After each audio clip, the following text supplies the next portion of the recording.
اهلا، انا احمد محمود. انا اللي ما يعرفنيش انا مصمم جرافيك، والشانل دي بقدم فيها كونتنت عن الجرافيك ديزاين.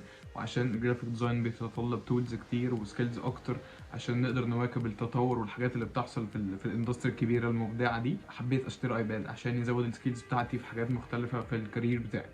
جاي اكلمكم النهارده في الفيديو ده انا ليه اصلا اشتريت ايباد، وهل هو الايباد جاهز قوي، هل يستاهل الفلوس اللي هتدفع له، وازاي هيساعدني، وازاي احنا نقدر نقرر ان احنا عاوزين ايباد ولا لا، وكل الحاجات دي في فيديو النهارده. يلا بينا.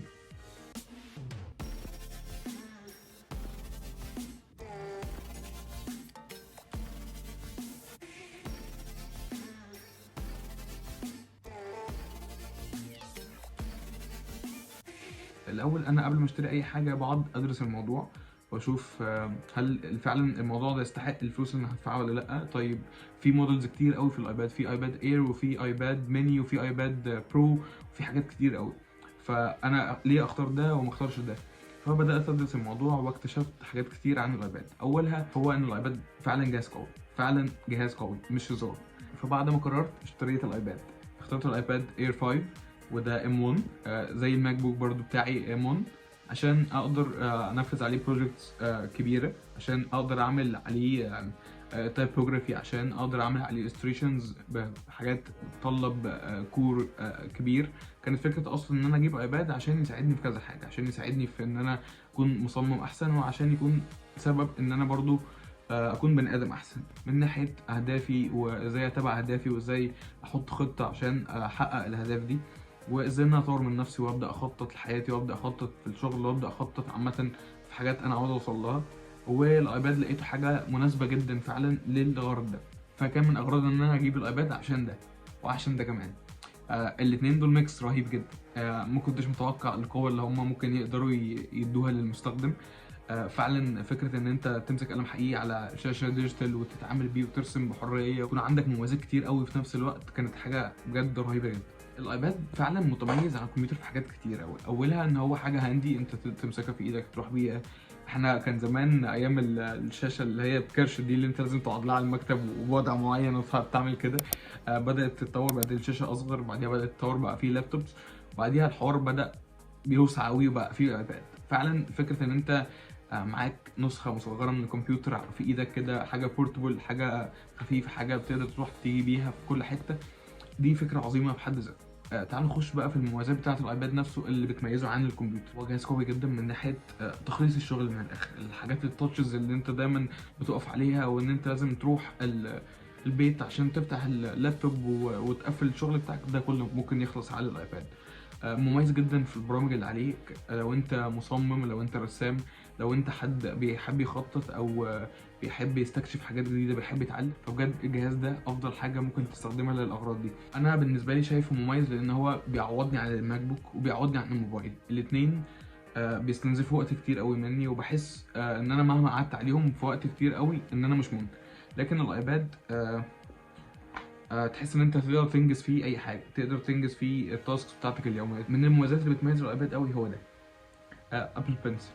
الابل بنسل انا اشتريته عشان اتعلم الرسم واتعلم الستريشنز واتعلم التايبوجرافي، لان دي سكيلز كلها بتطورني في رحله الجرافيك ديزاين بتاعي. وابل بنسل بجد، وفكره ان انت بتكتب بيه بتحس ان انت ماسك قلم حقيقي وتقعد تشخبط وتقعد تعمل هايلايتس وتقعد تعمل حاجات كتير قوي كده. بجد فكره تحفه.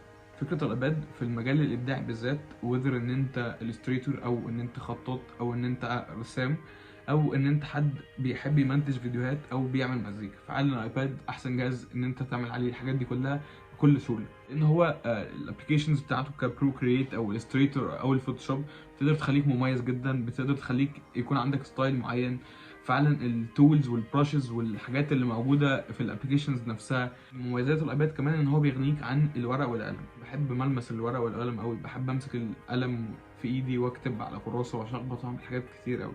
بس فعلا الايباد لما جربته حسيت ان في نفس التجربه دي. الكاميرا بتاعه الايباد بتقدر تعادل كاميرات في تليفونز كتيره، بتطلع كواليتي حلوه جدا، وذر ان انت بتعمل ميتنج مع حد او ان انت بتصور بكاميرا الايباد اصلا. مميزات الايباد في التخطيط، وان انت تتعلم، وان انت تريسيرش، وان انت تعمل حاجات بتتطلب مجهود كتير في في وقت قليل. بجد الايباد فعلا ساعدني في ده قوي، وعلمني ازاي ان انا ابدا اخطط، وان انا ازاي اخد نوتس، وان انا ازاي اهايلايت حاجات معينه في كتب، في فيديوهات، في سكرين شوتس عامه.